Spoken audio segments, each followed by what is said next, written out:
নমস্কার। যুক্তি তর্ক সঙ্গে অর্কই আপনাদের স্বাগত। আপনাদের সঙ্গে আমি অর্কপ্রভ সরকার। বাংলাদেশ জুড়ে একটা স্লোগান কিন্তু মাঝে মধ্যেই শোনা যেত, এখন হয়তো আরো বেশি করে শোনা যাবে, এটাই আশঙ্কা। স্লোগানটা হলো এই রকম: আমরা সবাই তালিবান, বাংলা হবে আফগানিস্তান। বাংলাদেশে মৌলবাদী শক্তির রমরমা আজ থেকে নয়।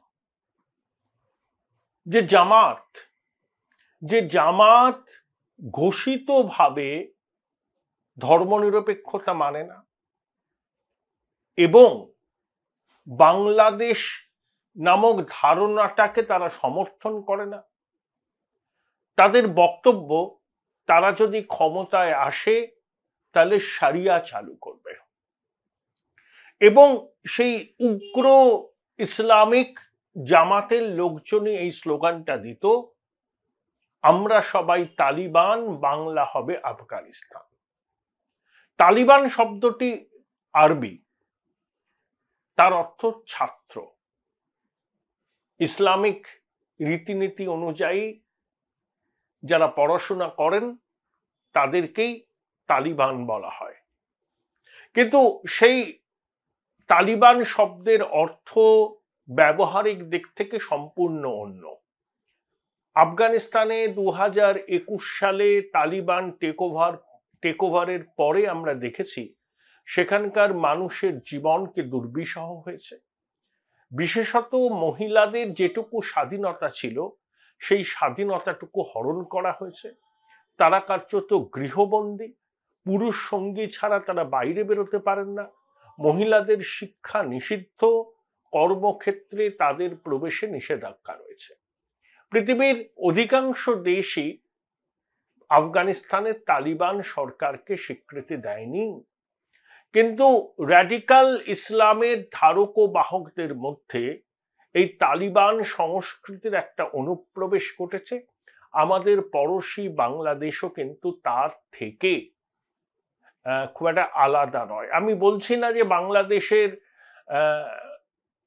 15-17 কোটি মানুষের বেশিরভাগই এই উগ্র ইসলামিক ভাবধারায় দীক্ষিত, তা নয়, কিন্তু যারা দীক্ষিত তাদের সংখ্যা কম নয়। হাসিনা ক্ষমতা থেকে চলে যাওয়ার পর সোমবার দিনও বাংলাদেশের সংঘর্ষে 109 জনের মৃত্যু হয়েছে। তার মধ্যে বিক্ষোভকারী আছেন, আওয়ামী লীগের কর্মী, সমর্থক, স্থানীয় নেতা আছেন এবং নিরাপত্তা বাহিনীর সদস্যরাও আছেন, বিশেষ করে পুলিশ। এখন প্রশ্ন হলো, হাসিনা তো ভারতে আছেন, সেফ হাউসে আছেন, তিনি কোথায় অ্যাসাইলাম পাবেন শেষ পর্যন্ত 2-1 দিনের মধ্যেই জানা যাবে। ইংল্যান্ড এবং ফিনল্যান্ড দুটো জায়গাতেই তিনি অ্যাসাইলামের জন্য আবেদন করেছেন, কিন্তু ব্রিটিশ প্রশাসন এখনো পর্যন্ত সবুজ সংকেত দেয়নি। যতদিন না সবুজ সংকেত পাচ্ছেন, ফ্রি এয়ার প্যাসেজ পাচ্ছেন, ততদিন পর্যন্ত শেখ হাসিনা ভারতবর্ষেই থাকবেন। তার নিরাপত্তার বন্দোবস্ত করা হয়েছে। সোমবার জাতীয় নিরাপত্তা উপদেষ্টা অজিত দোভাল, বিদেশমন্ত্রী এস জয়শঙ্কর বৈঠক করেছেন। তার আগে ক্যাবিনেট কমিটি অন সিকিউরিটি বৈঠক করেছেন।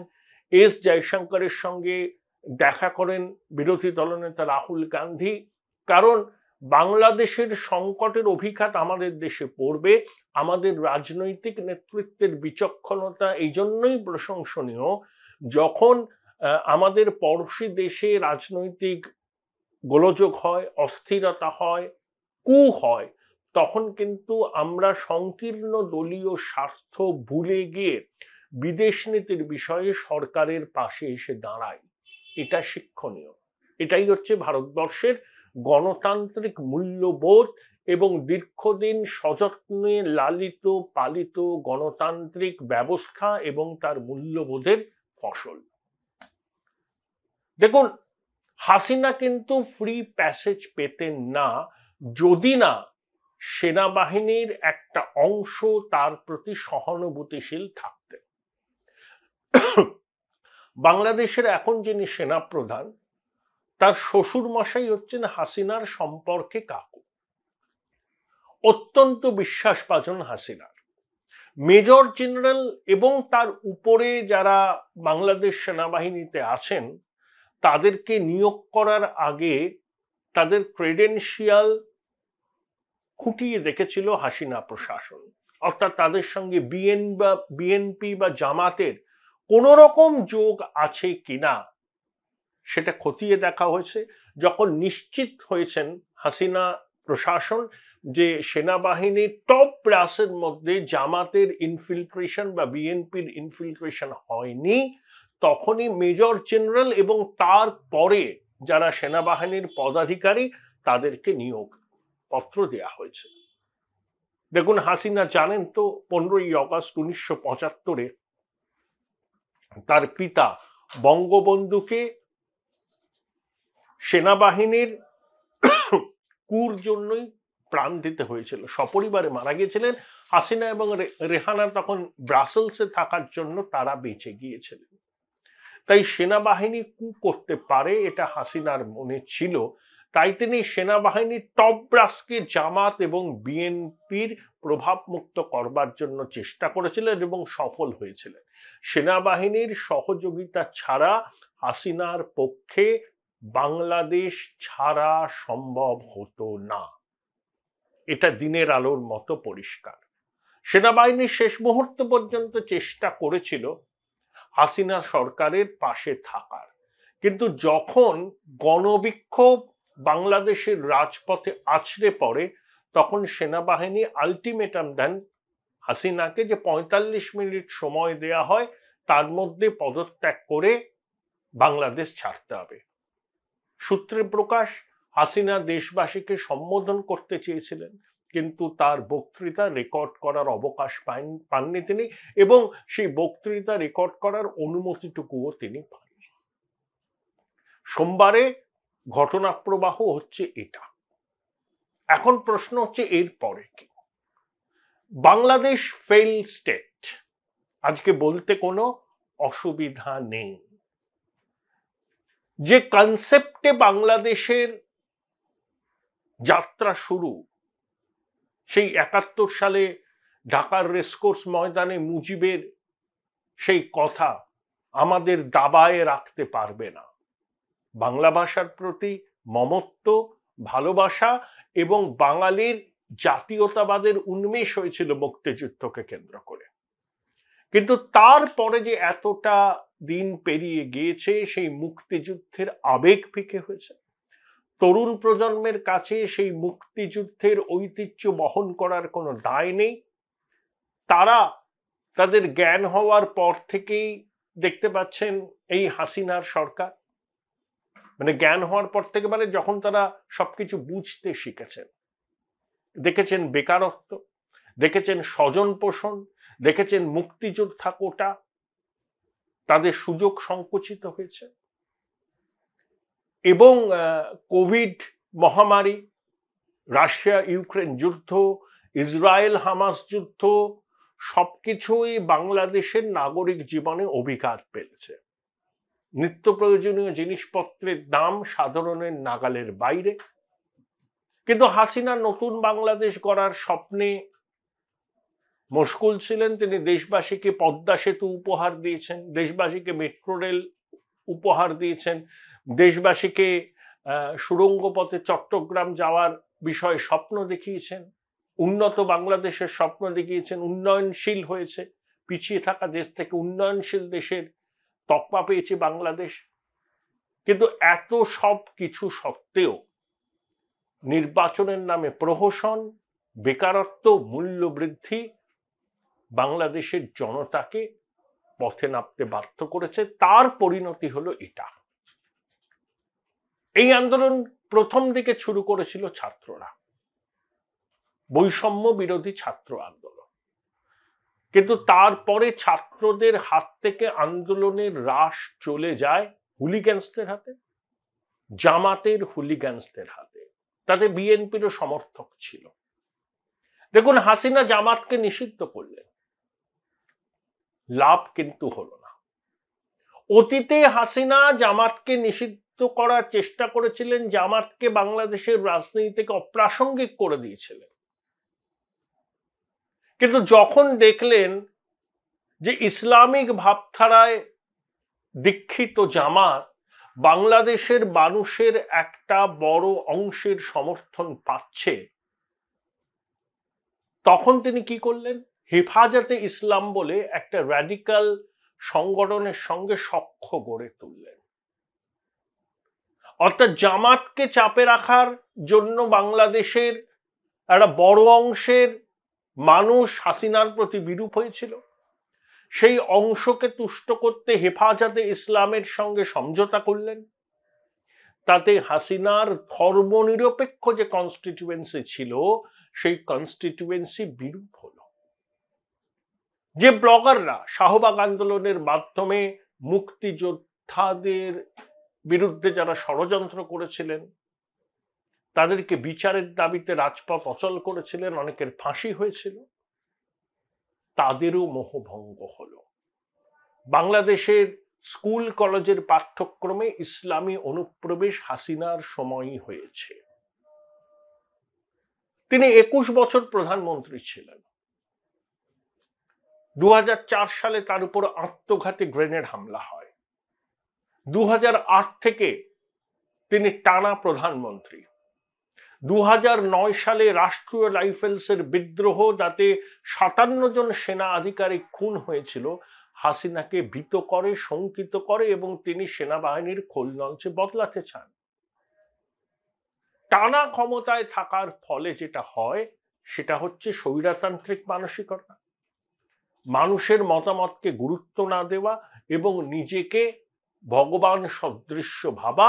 হাসিনা এর থেকে ব্যতিক্রম ছিলেন না। তিনি পপুলার আনরেস্ট সেটা অনুধাবন করতে পারেননি। তিনি গুপ্তচর, সেনাবাহিনী, বশংবদ পুলিশকে এবং ছাত্র আওয়ামী লীগের যুব সংগঠনকে পথে নামিয়ে এই লেজিটিমেট ছাত্র আন্দোলনকে দমন করতে চেয়েছিলেন। একবার বলেই ফেললেন যে রাজাকারদের নাতিপুতিরা কি সংরক্ষণের সুবিধা পাবে? তখনই বাংলাদেশের রাজপথে ছাত্ররা স্লোগান দিল, আমি কে, তুমি কে, রাজাকার রাজাকার। পরে প্রধানমন্ত্রী join Indian institute of hotel management now, right choice, right decision. তার বক্তব্য প্রত্যাহার করে নিয়েছিলেন, কিন্তু ততক্ষণে যা হওয়ার তা হয়ে গেছে। সেনাপ্রধান তত্ত্বাবধায়ক সরকার করবেন, কিন্তু সেনা এতদিন ব্যারাকে ছিল। একবার ক্ষমতার স্বাদ পেলে সেনা কিন্তু ক্ষমতা ছাড়তে চায় না। উপমহাদেশের বিভিন্ন দেশে এই অভিজ্ঞতা কিন্তু আমাদের সামনে আছে। বৈষম্য বিরোধী ছাত্র আন্দোলনের নেতারা বিবৃতি দিয়ে বলেছেন তারা নোবেলজয়ী অর্থনীতিবিদ হাসিনার ঘোর বিরোধী মোহাম্মদ ইউনূসকে প্রধানমন্ত্রী হিসাবে চান। ইউনূস এখন ল্যাটিন আমেরিকা এবং প্যারিসে আছেন। তিনি বাংলাদেশ গ্রামীণ ব্যাংকের প্রাণপুরুষ, কিন্তু হাসিনা ডিসপেন্সেশন কখনোই তাকে সুনজরে দেখেনি। তাকে সুদখোর বলা হতো। হাসিনা কয়েকদিন আগে বলেছিলেন যে শ্রীলঙ্কার মতো অভ্যুত্থানের চেষ্টা করা হবে বাংলাদেশে। তার এই আশঙ্কা 100% সত্যে পরিণত হয়েছে। এখন প্রশ্ন উঠতে পারে এর পিছনে তাই কে? হাসিনা একবার বলেছিলেন হোয়াইট ক্রিশ্চিয়ান কান্ট্রি এর পিছনে রয়েছে, থাকতে পারে। হোয়াইট ক্রিশ্চিয়ান কান্ট্রি বলতে তিনি কি বুঝিয়েছিলেন সেটা আমরা অনুমান করতে পারি। আমি একটা কনভারসেশন শুনলাম প্রাবন্ধিক সাংবাদিক দীপ হালদারের প্রিন্টে, তার একটা বই আছে বাংলাদেশের হিন্দুদের নিয়ে। তিনি সেখানে বলেছেন হাসিনার অ্যাপ্রিহেনশন ছিল যে ভারতের একটা অংশ, বাংলাদেশের একটা অংশ এবং মায়ানমারের একটা অংশ নিয়ে আর একটা পৃথক রাষ্ট্র তৈরির ষড়যন্ত্র করছে একটা হোয়াইট ক্রিশ্চিয়ান কান্ট্রি। এখন আমেরিকা প্রশাসন জামাতের কর্তাদের সঙ্গে বৈঠক করেছেন এই নির্বাচনের আগে। আমেরিকা বারবার করে হাসিনা সরকারের উপর চাপ সৃষ্টি করেছে, তার উচ্চপদস্থ আধিকারিকদের ভিসা বাতিল করেছে, আর্থিক নিষেধাজ্ঞার মুখে ফেলেছে। ইউনুসের বিরুদ্ধে যখন হাসিনা প্রশাসন অনেক অভিযোগ এনেছিলেন, তৎকালীন আমেরিকান বিদেশ সচিব হিলারি ক্লিন্টন হাসিনাকে ফোন করে কার্যত হুমকি পর্যন্ত দিয়েছিলেন। তাহলে যে জামাত বাংলাদেশের ধারণার সঙ্গে সহমত নয়, যারা চায় বাংলাদেশের উচিত পাকিস্তানের সঙ্গে থাকা, কারণ এখানে হচ্ছে প্যান ইসলামের ধারণা, যে জামাত বাংলাদেশের অস্তিত্বকে স্বীকার করে না, বাংলাদেশের মূল ভাবনার কে তারা বিরুদ্ধচারণ করে। আমেরিকার আধিকারিকরা কেন জামাতের আধিকারিকদের সঙ্গে বৈঠক করেছেন? এই প্রশ্নগুলো আসবে। একটা বৃহত্তর ষড়যন্ত্র হয়েছে হাসিনাকে টপল করার জন্য। তাতে পশ্চিম দুনিয়ার কিছু দেশের স্বার্থ ছিল। দেখুন, হাসিনা চীন এবং ভারত দুজনকেই খুব ব্যালেন্স করে চলতেন। তার মন্ত্রিসভায় যেমন চীনপন্থীরাও ছিল, ভারতপন্থীরাও ছিল। ভারতবর্ষের সঙ্গে হাসিনার সম্পর্ক সুবিদিত। আপনাদের মনে আছে যে 2021 সালে যখন বাংলাদেশের স্বাধীনতার সুবর্ণ জয়ন্তী হলো, তখন প্রধানমন্ত্রী নরেন্দ্র মোদী গিয়েছিলেন। বাংলাদেশের রাজপথে উগ্রবাদীরা, র্যাডিক্যাল লোকজন মোদীজিকে হিন্দুত্ববাদী নেতা হিসাবে ঘোষণা করে বিক্ষোভ দেখিয়েছিলেন। হাসিনা কিন্তু কঠোর হস্তে সেটা দমন করেছিল। যেমন 21-এর দুর্গাপুজোয় আপনাদের মনে আছে যে ইসকনের মন্দিরে পবিত্র ধর্মগ্রন্থ রাখা নিয়ে বিবাদ, তাতে সংঘর্ষ হয়। হাসিনা সরকার যে রেসপন্সটা করেছিল, যে তাতে সংখ্যালঘুরা কিছুটা হলেও আশ্বস্ত বোধ করেছিল। ভারতবর্ষ আগ বাড়িয়ে এমন কোনো কথা বলেনি যাতে বাংলাদেশের সঙ্গে সম্পর্ক নিয়ে প্রশ্ন চিহ্ন ওঠে। বর্তমানে মরিশাস, সেশেলস এবং কিছুটা ভুটান ছাড়া কোনো প্রতিবেশী এখন কিন্তু আমাদের সঙ্গে নেই। নেপালে তো প্রতি মাসে সরকার বদল হয়। Pakistan fail state, IMF addict. শ্রীলঙ্কার রাজনৈতিক স্টেবিলিটি নেই। চীন কার্যত শ্রীলঙ্কাকে নিজেদের উপনিবেশ বানিয়ে ফেলেছে। পাকিস্তানের উপর চীনের ছায়া দিনে দিনে দীর্ঘ হচ্ছে। হাসিনার সঙ্গে বেজিং এর সম্পর্ক ভালো থাকলেও হাসিনার টিল্ট বা ইনক্লিনেশন ছিল ভারতের দিকে, এটা নিয়ে কোনো সন্দেহ নেই। এখন একটা ভ্যাকুয়াম হলো, উপমহাদেশের রাজনীতিতে ভ্যাকুয়াম হলো। আর আমাদের ভারতের সঙ্গে বাংলাদেশের 4000 কিলোমিটার বেশি দীর্ঘ সীমান্ত আছে, স্থল সীমান্ত, জল সীমান্ত। তাই সেখানে রাজনৈতিক অস্থিরতা তৈরি হলে তার অভিঘাত ভারতে পড়তে বাধ্য। আমি বাংলাদেশে হিন্দুদের পরিস্থিতি কি হতে পারে এই নিয়ে আরেকটি এপিসোড করব আজকে রাত 8টায়। কিন্তু বিষয়টা হচ্ছে এই যে শেখ হাসিনার এই আনসেরিমনিয়াস এক্সিট উপমহাদেশের রাজনৈতিক ভারসাম্যকে ভীষণ রকমভাবে ব্যাহত করবে। এবং ভারতবর্ষ, দেখুন, ভারতবর্ষ তার সবকটা ডিমকে একটা বাস্কেটে রেখেছিল, putting all eggs in one basket. তারপরে হাসিনা 76 বছর বয়সী, তারপরে কি হবে বাংলাদেশের সম্পর্ক? Indian establishment, south block, north block, তাদের উচিত ছিল আগে থেকে প্ল্যান বি তৈরি রাখা। আমি দীপ হালদারের বক্তব্য শুনছিলাম, তিনি বলছেন যে নিতাই রায়চৌধুরী, যিনি বিএনপির একজন উচ্চপদস্থ নেতা, তার কন্যা নিপুণ রায়চৌধুরী, তাদের সাক্ষাৎকার দীপ নিয়েছিলেন। তিনি বলছেন যে বিএনপি যে ভারত বিরোধী এই ধারণাটা আওয়ামী লীগ তৈরি করেছে, এটাই নাকি তাদের দাবি, এটা আওয়ামী লীগের ন্যারেটিভ। কিন্তু বাংলাদেশের যাতে তালিবানীকরণ না হয় সেটা কিন্তু লক্ষ্য রাখতে হবে সবাইকে। এবং আমাদের পড়োশী বাংলাদেশে যদি র্যাডিক্যাল ইসলামের বারবারন্ত হয়, তারা যদি ক্ষমতায় আসীন হয়, তাহলে আমরা সুরক্ষিত নিজেদের রক্ষার ক্ষেত্রে সমস্যা হবে। পাকিস্তান আফগানিস্তানের মধ্যে প্রতিনিয়ত বিরোধ হচ্ছে, মারামারি হচ্ছে, রক্তপাত হচ্ছে। শেখ মুজিবের মূর্তি যারা ভাঙছে তারা বাংলাদেশ ধারণাকেই সমর্থন করে না।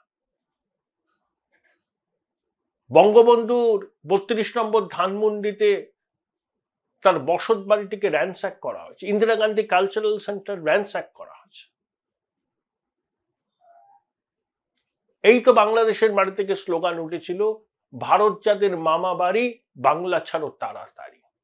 লক্ষ্য কি হাসিনার? কারা স্লোগান দিয়েছিলেন? ওই র্যাডিক্যাল ইসলামের ধারক ও বাহকরা, যারা বাংলাদেশে কনসেপ্টটা কি মানে না, যারা বাংলাদেশের স্বাধীনতা আন্দোলনকে পিছন থেকে ছুরি মারার চেষ্টা করেছিল, যারা বলেছে যে ক্ষমতায় আসলে তারা শরিয়া চালু করবে। খুব কঠিন পরিস্থিতি বাংলাদেশে, এবং বাংলাদেশে ভারতীয় পণ্য বয়কট করা, ভারতকে বাংলাদেশের জলপথ বন্দর ব্যবহার করার যে অনুমতি হাসিনা দিয়েছিলেন, ভারত তার সুবিধা পেয়েছিল। উত্তর পূর্বের রাজ্যগুলোতে পণ্য পরিবহনের সুবিধা হচ্ছিল। নতুন ডিসপেন্সেশনে সেই সুবিধা থাকবে কিনা সেগুলো দেখার। কারণ ভারত এবং বাংলাদেশের সম্পর্ক একটা সন্ধিক্ষণে দাঁড়িয়ে রয়েছে। বাংলাদেশে এখন এই অস্থির টালমাটাল পরিস্থিতি চলবে। যেভাবে মৌলবাদীরা রাস্তায় নেমে পড়েছেন, সরকারি সম্পত্তি ভাঙচুর করছেন, পুলিশকে আক্রমণ করছেন, আওয়ামী লীগের নেতা সমর্থকদের খুঁজে বার করে তাদেরকে চিহ্নিত করে আক্রমণ করা হচ্ছে, তো এর অভিঘাত সহজে যাবে না এবং একটা অস্থির পরিস্থিতি বাংলাদেশে থাকবে। কিভাবে অন্তরিম সরকার হবে, সবাই তাকে মানবে কিনা, কবে সাধারণ নির্বাচন হবে, তাতে আওয়ামী লীগের ভূমিকা কি থাকবে, বিএনপি কতটা সেই নির্বাচনে অংশ নিতে পারবে। আগে বাংলাদেশে কিন্তু একটা কনসেপ্ট হয়েছিল -2, মানে মাইনাস হাসিনা মাইনাস খালেদা জিয়া। সেনাবাহিনী সেই কনসেপ্টকে ইমপ্লিমেন্ট করার চেষ্টা করবে কিনা, এরকম বহু প্রশ্নের উত্তর নিহিত আছে ভবিষ্যতের গর্বে। বাংলাদেশে এই পট পরিবর্তন ভারতকে, বিশেষ করে পশ্চিমবঙ্গের মানুষ হিসাবে আমাদের সবাইকে কিন্তু উদ্বিগ্ন করেছে।